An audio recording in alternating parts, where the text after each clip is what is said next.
Tom Luginbill on the Big Ten. It's college football smothered and covered, powered by Locked On. You are Locked On College Football, smothered and covered, with your host, Barrett Sallee. Your one-stop shop for everything college football. Part of the Locked On Podcast Network. Your team every day. Welcome into a Wednesday edition of College Football Smothered and Covered. Thank you for making this your first listen every single day. We are brought to you by Game Time. Download the Game Time app, create an account, and use code LOCKEDONCollege for $20 off your first purchase. And now it's like College Sports Sunday on SiriusXM. My partner, Tom Luginbill, joining us here on the show. Buddy, it's like 3 days since we talked. I missed you. I've missed you. It's now College Sports Wednesday. Yes, exactly. Although I think Olivia will say you guys still have to come in on Sunday morning. You guys can't. You can't skip out on Monday. Why isn't it just College Football Sunday? Like it should be. We don't talk any other sport, nor do we care to. No, we don't. And then like when you leave in mid-January, now I guess late January because the playoff, I have to fake it through basketball season. That's true. I do my best, but my best, as you know, my best is not very good. Who is your basketball analyst on that show? It was Chris Spatola last year. Before it was Tom Brennan, the former Vermont coach. Yeah. And I think he actually went into full-time retirement. So it's because Tom Brennan would like literally just tell stories the whole show. Like I'd bring us in and out from break, and then I'd just be like, all right, go. Wind him up and let him go. Yeah. Just keep going. But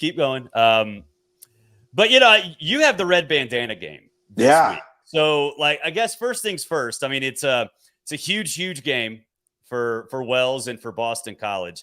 How much of an honor is that for you to be able to do that? It's unbelievable. And I didn't realize the magnitude of it in terms of the community there in Chestnut Hill until I did it last year. I actually had it last year in the BC Florida State game, a game that BC should have won. Yeah. And it's, obviously Welles Crowther. If you don't know the story, you need to Google it. You need to go on YouTube, and it's almost mythical. Like it's almost superhero-esque because the whole story revolves around this red bandana that Welles Crowther had since childhood, and to try to limit the smoke inhalation, he used it to cover his face. He was almost like this bandit of good, right? That was bandit of good. I like it. Bandit of good, yeah. So, but nobody could ID him. Nobody knew. They just said this man in this red bandana. I mean, it's just, I don't know. It gives you chills, and the whole community. And I think it's really neat because he was a lacrosse player. Yep. Every sport on that campus in some way, shape, or form gets involved in this. Part of their conditioning that they do, I know, on the football team is running stairs equivalent to the amount that Welles Crowther had gone up and down during his fight to save those on 9/11. And I think they've done a good job by allowing football to be the driving force of this celebration of this man's life, because obviously football is going to bring a notoriety and exposure, a national audience that maybe track and field or diving or even lacrosse to some degree is just not going to bring it that national attention that it deserves. Yeah, it's a great game. 23 years since 9/11, and a great way to honor not just Welles, but everybody who unfortunately passed away and have since passed away from injuries sustained on 9/11. All right, so Tom, it seems bizarre to me that we're sitting here talking about a big Big Ten weekend, that involves USC, right? It involves USC, and of course they're going to Michigan, and it's odd because to me also we talked about USC on Monday morning after on Labor Day, and then they kind of disappeared. They kind of just disappeared for 3 weeks now. This is a Michigan team that they're catching at the right time. What do you need to see from USC's defense in order to give you confidence that this team is for real? Make Alex Orji throw the ball to beat you. because I don't think that's the strength of this Michigan football team offensively. And you and I we've talked for several years now about this SC program and what's holding it back, what's been hindering it. Actually, we changed the Jim Harbaugh segment. We did. He sucks on defense segment. That's exactly. And now we're going to probably have to come up with a new segment. So yes, we do. I think, listen. We can call it the Mike Norvell segment. Yeah, okay. Wow, now we're really piling on. Right. I want to believe what my eyes are showing me on defense. And it's not that it has to be spectacular. It just has to be competent, right? Mm-hmm. If you're SC with those players on offense and your ability to move the football, create explosive plays, score, if you're just competent on defense, you're going to be in a good spot. And it looks like SC to this point is, dare I say, maybe ahead of the curve in terms of competency. They might actually be good. They might actually be I'm pretty Ron good. Burgundy? Yes, with a big question mark. And so if they are, because I remember, I think maybe it was August and you and I were kind of going over some things on the show and it was like, look at SC's schedule. How are they going to manage this schedule? And now they look like the hunter. I mean, they're like, they could be a problem. So I think how we found ourselves in this spot with Michigan, Barrett, I don't get it. Like, how do you go from 5 years of Cade McNamara and JJ McCarthy to literally not having a quarterback at the University of Michigan? Yeah. How does that happen? I mean, it's really strange, in my opinion. It is. And I have a theory on it that Sharon Moore was maybe not trying to upset the apple cart this offseason, and just trying to trust his guys. And obviously Alex Orji is coming in. I have, I've said this on a lot of shows this week, and I'm not saying I believe it, but if you remember Josh Dobbs, sure, the buzz around him was just that he's an awful practice quarterback, just awful.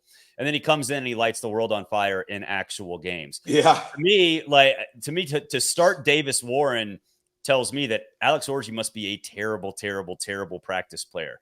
Yeah. Do you think he has what it takes to go the Josh Dobbs route and actually prove that he's a gamer, especially against this USC defense? Not yet, but I think it will help if he knows he's not looking over his shoulder, right? Yeah. If the coaches have said, listen, Alex, this is your game, right? If you have a bad series, we go 3 and out or something, I'm not going to pull you onto the sideline. Just fight through it and work to the next series. Don't play looking over your shoulder. And hopefully that will give him some confidence to maybe take ownership of the offense. But they're just they're not competent enough in the pass game. And the shuffling of the quarterbacks in and out, they've got a lot of new faces. We know how good Michigan is on defense. The problem is the defense starts to take its toll because the offense can't sustain drives. So now that defense is on the field a whole heck of a lot more, certainly a heck of a lot more than they were the last 2 years. So I don't know, man. It is so hard, Barrett, to be a really good football team when you have question marks under center. And it's just, how do you solve that problem? Because there's only one guy and he affects everybody else. Yeah, and it doesn't help that, I mean, look, the running game's been okay, but Donovan Edwards' absence, it's like, you where are you? Like, you're supposed to be really good. On Friday, I didn't think we'd be sitting here in mid-September talking about an Illinois game as relevant. And yet here they are against Nebraska. Or a Nebraska game that's relevant. Hey, whoa, no. You and I both said, hey, Nebraska could be 7-0 or 6-0. We did say it. We did say it, and it now looks like it's a legit possibility. Illinois, I don't trust Illinois. We did Q&A on the show yesterday, and I think more likely than not, this is just an average team that's going to get absolutely destroyed when they play their tough part of their schedule, which is coming up in October. But now it starts, I guess, now. Dylan Raiola for Nebraska. Is he – I'm not saying he's Johnny Manziel, but is he capable of being a guy who becomes a superstar in year one if he starts 7-0 and beats at least one or two of these tough matchups down the stretch. Yes, he's capable, but what I've seen so far is I don't know if he needs to be. I think he needs to be serviceable. He needs to eliminate errors. He's obviously physically gifted. I mean, he's got natural traits that you can't coach. He's going to get better each and every week. Now, to me, like, is there going to come a moment where they're going to be like, all right, kid, you're going to have to go out and win this one here? Yeah, it's going to come at some point. It's going to come in mid-October. Yeah, against Ohio State. Against Ohio State. That's exactly right. So do I think he's capable of it? Yes. Do I think he's on the verge of it? Yes. But I don't think it needs to be rushed. And I still think if he has the mindset of playing within himself and not having to do everything and not having to go out and, put an S on his chest, then it's going to serve him better in that regard. It's going to be fascinating Friday night. We're going to take a break. When we come back, we will talk about Oklahoma, Tennessee. It's college football smothered and covered. And of course, we are powered by the Locked On Podcast Network. Hey, you've heard us talk a lot about FanDuel, America's #1 sportsbook. We'll have something a little different for you. From now through September 22nd, all FanDuel customers can bet $5 and get a 3-week free trial of NFL Sunday Ticket from YouTube and YouTube TV. Then, with the YouTube TV base plan, you'll be able to watch every single Sunday afternoon at a market game. All you need is a Google account and a current form of payment you can cancel anytime. Just visit FanDuel.com to download America's #1 sportsbook. We are also brought to you by Game Time. Game Time has a new feature called Game Time Picks that makes getting tickets for your favorite live events even easier. Game Time Picks filters out the fluff to show you only incredible deals on great seats, so you don't have to waste time searching through thousands of tickets. They have curated deals to make it easier to find your best price on great seats. The Super Deal is available in seats. You can view your seats before you can buy. There's a lowest price guarantee, events cancellation protection, and job loss protection, so you don't have to worry about where your life takes you. Take the guesswork out of buying tickets with Game Time. Download the Game Time app, create an account, and use code LOCKEDONCollege for $20 off your first purchase. Terms apply. Again, create an account and redeem code LOCKEDONCollege. That's LOCKEDONCOLLEGE for $20 off. Download Game Time today. What time is it? It's game time. Tom Luginbill rejoins us. I missed you. I missed you too. It's been like a minute and a half. Oh my goodness. It seemed so much longer. I know. They were good reads, though. They were very good reads. Very well. Yeah. I'm glad you learned to read. It's fair. I went to Auburn. It was definitely a debate whether I was literate or not. So let's go to the SEC first with Oklahoma and Tennessee. I think for Oklahoma, this is, I wouldn't say it's the biggest game in a generation, but it's a program-defining game in the sense that they are in a new era, right? Mm-hmm. Like, they've had a ton of success. It's a blue blood. I get that. But you have to define yourself moving forward, and this could be it against a Tennessee team that is smoking hot, which is a problem because Tennessee's strength is its defensive front, and Oklahoma's weakness is its offensive line and the ability to run. What do you make of that matchup? Well, I agree with you, first off, in regard to this being it may be a season-defining game. Because if Tennessee goes in there and boat races Oklahoma, what's going to happen to Oklahoma for the rest of the season? Yeah. Right. And the reason why I don't like this matchup for the Sooners is Tennessee thrives on being in a track meet. They want to be in a track meet. And Oklahoma is not equipped to play that style of game. Not right now. They haven't been able to effectively run it. They've been hit and miss on offense to this point, still kind of trying to find their way. And the biggest thing that I think gets glossed over with Tennessee is they can flat out run the football. Everybody thinks they can. Yeah, everybody thinks it's Nico and it's this high-flying circus act and the ball's in the air all the time. Well, it is because they're rushing for close to 250 to 300 yards a game. Everyone clapped their hands about the NC State game, and I was like, Nico threw 2 touchdowns and 2 picks. They ran for 249 yards. Yeah, it was Dylan Sampson in the defense. Yes, and I think where Tennessee gets you in such a bind, and if you're watching the game, you'll notice this. look at their splits of their wide receivers and how wide out to the sideline they are, because they're trying to thin the box. They want to say, okay, well, if you're going to sit there with 5, 6 in the box, and you don't have enough to hold up against the run, and we're just going to line up and we're going to run it all day. So then what's going to happen? Defenses are going to start to constrict, and they're going to start coming closer and closer into the box, and now you've got the one-on-ones on the outside. It's just one plays off of the other. But if I'm Oklahoma, or I'm an Oklahoma fan, and this thing turns into like a 17-3 type of thing real quick, that is not good, in my opinion, for an Oklahoma positive outcome. Yeah, it could get ugly real quick. And, Nico Iamaleava has become sort of a darling. But like we talked about, he's been good, but the NC State game, he was just sort of okay. Like, fine, Yeah. he got the job done. Tennessee fans think he's the next coming of Johnny Manziel and Jameis Winston and Tim Tebow, which the hype is there. I get it. He's been good. Mm-hmm. What's his upside this season? Well, we need to see how good he is against really good people, because while NC State is an experienced defense, NC State as a football team has been really underwhelming and disappointing to this point. And then you look at the rest of the teams on their schedule, whether it was Kent, whether it was Chattanooga in week 1, you're supposed to play really good against those teams, right? And I think we have to acknowledge it with the bowl game a year ago. What he's done so far, it's been very promising.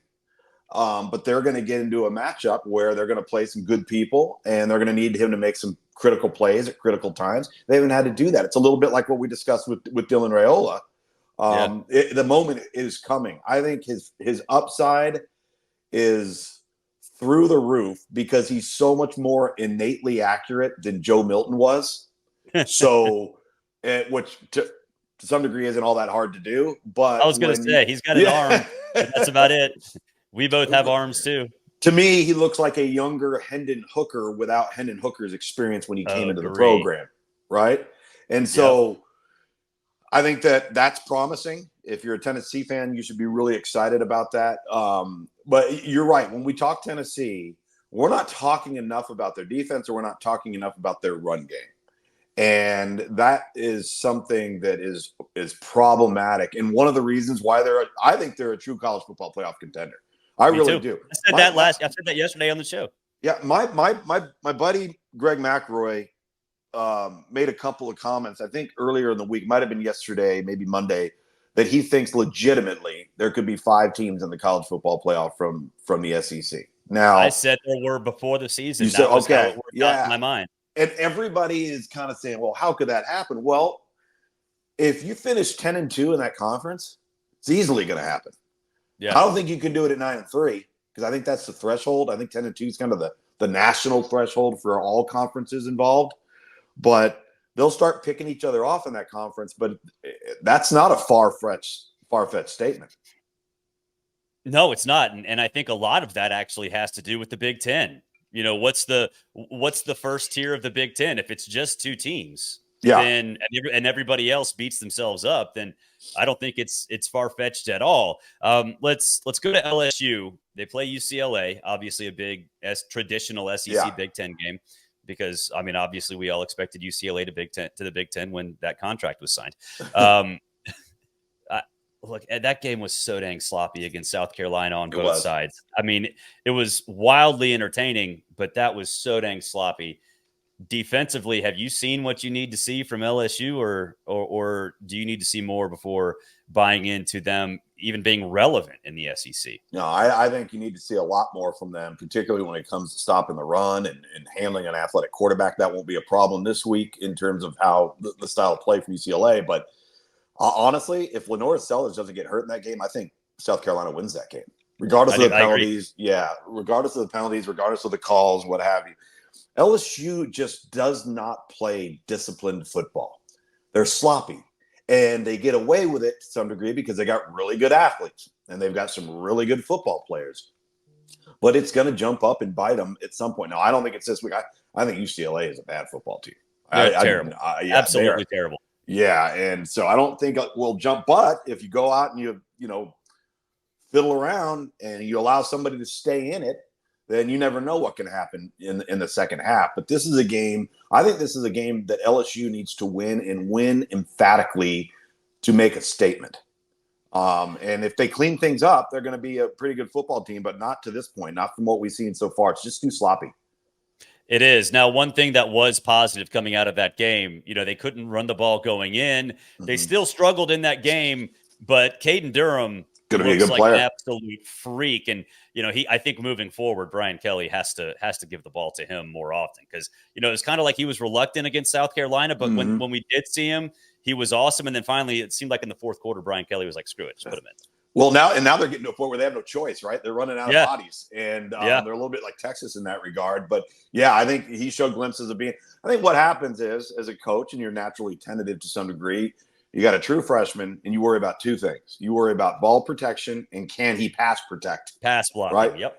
And now you go on the road into Columbia, tough place to play, and you don't want to just throw a kid to the wolves. And then they realized, hey, maybe this kid can handle this, right? Maybe this guy at the moment's not too big for him. But you don't know that until you put him in the situation, and you don't want to have busts, you don't want to have turnovers and all those sorts of things. So you're a little guarded as a coach when you go on the road like that. It'll be fascinating. Tom, I'll talk to you Monday or Sunday. Sunday. We'll have 3 days away from each other. And by the way, we need to start brainstorming what our password question is going to be for all callers. Yeah, for those who don't. Yeah, for those who don't listen to College Sports Sunday, why you're terrible people. What else are you doing? Yeah, exactly. And then B, we have a password or a question that has to be answered properly before being able to call and speak on our show. It's like a gate to get into our show. Yes. Yeah. So we got to think of one this week. We did tailgating beverages. We've done food. Blizzard. What's the best Blizzard? Yeah. Yeah, that was a good one. What's the best temperature on a steak? We've done that too. Yeah. It's got to be. We'll find a way. We have an entire weekend of games that could include a press conference rant that gives us inspiration. That's a good point. All right. Good. Be thinking of it. We'll take a break. Coming up, we'll talk a little bit about realignment. Sort of. It's college football smothered and covered. I almost said College Sports Sunday. You did. It's college football smothered and covered, and we are powered by Locked On. Hey, smothered and covered fans, have you ever thought about being part of an NIL fundraising effort for your school? Let me tell you about ROY. Stands for Return on You, and it's a new platform that gives you, the fans, get involved in NIL like never before by making contributions directly to your athletes. By supporting players directly, you can help shape rosters, retain talent, and keep your favorite athletes out of the transfer portal. As you know, NIL has changed the game for athletes. ROY changes the NIL game for you, the fans. You can directly support your players. ROY allows fans to directly back their favorite college athletes. With ROY, fans can give a key role in shaping the future of their favorite teams, while athletes maximize their name, image, and likeness potential. Fans' contributions are securely held and are only distributed if the athlete makes the decision that aligns with your fan support. If not, the money is returned right to you. Download ROY for iOS or Android and enter the referral code Locked On, and you'll automatically be entered in the sweepstakes to win $5,000. That's right. Use code Locked On, and you're automatically entered to win $5,000. Who doesn't love $5,000? In this day and age, might come in handy. Visit joinroy.com for additional details. No purchase necessary. Void where prohibited. Get the ROY app for iOS and Android. Start making an impact on your favorite team. Use referral code Locked On for an opportunity to win $5,000 cash. Joinroy.com for your more details. No purchase necessary. Void where prohibited. Get off the sidelines and get in the NIL game today with our friends at ROY. All right, last thing before we head out of here on a Wednesday. If you saw late last night, reports surfaced that the ACC and Florida State and Clemson have sort of worked out the framework of a deal that would give disproportionate payouts based on television ratings for teams. So theoretically, that means Florida State, Clemson, they're going to get more money because they draw more eyeballs. This is a terrible idea. If you're Duke, if you're Boston College, if you're Virginia, you're looking around going, what the hell, man? This is what killed the Big 12, or at least almost killed the Big 12. This is why Nebraska left. This is why Missouri left. They were sick of Oklahoma and Texas getting a disproportionate share. Why the hell would you sign on to this? Because basically what you're doing is just kicking the can down the road. Yes, the ACC would stay intact short term. Long term? Hell no. Absolutely not. The conference already is falling behind in terms of fan interest. And so now you're going to say, okay, hey, yeah, the fan interest isn't there, so we're going to only reward the schools where they do have the fan interest. It's a Band-Aid. It's not reality. There's nothing good that will come from this. That will do it for this edition of College Football Smothered and Covered. Of course, we are powered by Locked On. Hey, for your next listen, go check out Locked On College Football. Spencer McLaughlin does a great job covering the entire sport. Thank you, Tom Luginbill, for joining me for 2 full segments. It was like College Sports Sunday on a Wednesday. Hope you guys enjoyed that. Until Thursday, have a great day, everybody. We'll talk to you soon.